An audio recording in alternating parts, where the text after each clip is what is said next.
Hi friends! இன்னைக்கு இட்லி, தோசைக்கலாம் திரும்ப திரும்ப செய்ற மாரி ஒரு தக்காளி கடையில வந்து பார்க்கலாமா? ரொம்ப சூப்பரா இருந்தது. கண்டிப்பா வந்து தக்காளி நெறையா இருந்தா கண்டிப்பா ட்ரை பண்ணி பாருங்க.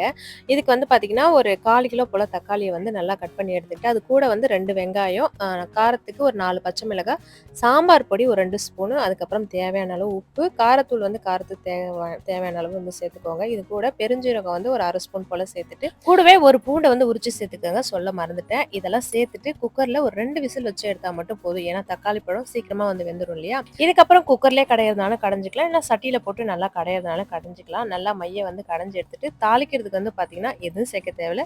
எண்ணெய், கடுகு, கருவேப்பிலை, பெருங்காயத்தூள் இது மட்டும் சேர்த்து கடைஞ்சு வச்சிருக்க தக்காளி கடையில சேர்த்து ஒரு கொதி வந்த பிறகு பார்த்தீங்கன்னா, இந்த டிஷ்ஷுக்கே வந்து மெயினா ஒண்ணு சேர்க்க போறோம். இதுக்கு வந்து புளிச்ச மாவு இருக்கு இல்லையா? இட்லி மாவு 1 ஸ்பூன் போல அத வந்து ஒரு 1/2 கிளாஸ் போல தண்ணீல வந்து கலந்து தக்காளி கடையில வந்து சேர்க்க போறோம். டைரக்ட்டா அந்த மாவு வந்து சேர்க்கிறப்ப பார்த்தீங்கன்னா, கட்டி கட்டியா ஆயிடும். அதனால வந்து கொஞ்சமா தண்ணி விட்டு நல்லா வந்து அடிச்சு, அதுக்கப்புறம் வந்து தக்காளி கடையில வந்து சேர்த்துட்டு, இந்த மாவு சேர்த்து கொஞ்சம் ஒரு கொதி வந்தா மட்டும் போதும். அந்த தக்காளிலாம் தனித்தனியா இருக்குல்ல, பிரிஞ்சு போன மாரி, இதெல்லாம் வந்து ஒண்ணு சேர்த்து நல்லா அந்த தக்காளி கடையிலேயே வந்து ஒரு திக்கா ஒரு பார்க்கறதுக்கே நல்லா சூப்பரா இருக்கும். கண்டிப்பா இட்லி, தோசைக்கு கண்டிப்பா செஞ்சு பாருங்க. ரொம்ப ரொம்ப சூப்பரா இருந்தது. நானே அன்னைக்கு வந்து பார்த்தீங்கன்னா, ஒரு 3 வாட்டி சாப்பிட்டேன்னா பார்த்துக்கோங்களேன், அவ்ளோ டேஸ்ட்டா இருந்தது. கடைசியா ஒரு கைப்பிடி அளவு கொத்தமல்லிய சேர்த்து இறக்குனா, சூப்பரான தக்காளி கடையல் ரெடி. கண்டிப்பா ட்ரை பண்ணி பார்த்துட்டு எப்படி இருந்துன்னு சொல்லுங்க.